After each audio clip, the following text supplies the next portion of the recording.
Hi guys! Good morning! To another day na naman. So, my vlog for today is luto tayo ng mushroom guys. Ito yung mushroom guys. Nabili ko to sa classmate ko guys, yung mushroom. So, lulutuin natin itong mushroom guys. So, please watch my video until the end guys. No? So, yun. So, ipa-fried natin itong mushroom guys. So, ito yung bili ko guys. No? Kulay puti guys yung mushroom natin. So ipa-fried natin ito, no?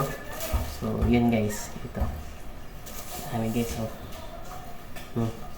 So alam nyo ba kung paano luto ito guys? So madaming luto to guys. So i-ano lang natin to, itong fried mushroom. Gawa lang tayo ng recipe, pero ito masarap talaga pag lauoy sa Bisaya. Lauoy talaga yung sarap nito guys. So ipa-fried ko to. So although kanina nag-testing na ako kanina kung masarap ba i-fried. So masarap naman guys. So nagustuhan ng mga junakis. So yun guys, no? So watch my video. Thank you guys.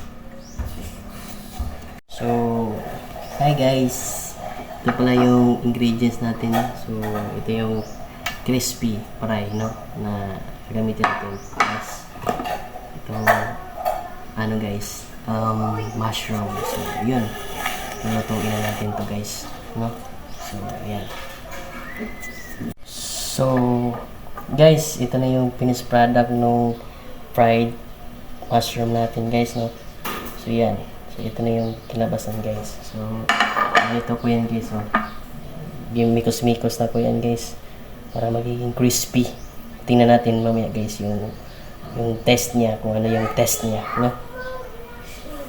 So guys, ito na yun guys, oh. Crunchy. Ito yung crispy mushroom.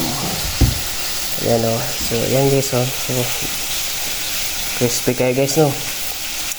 Lamig na kayo ni guys.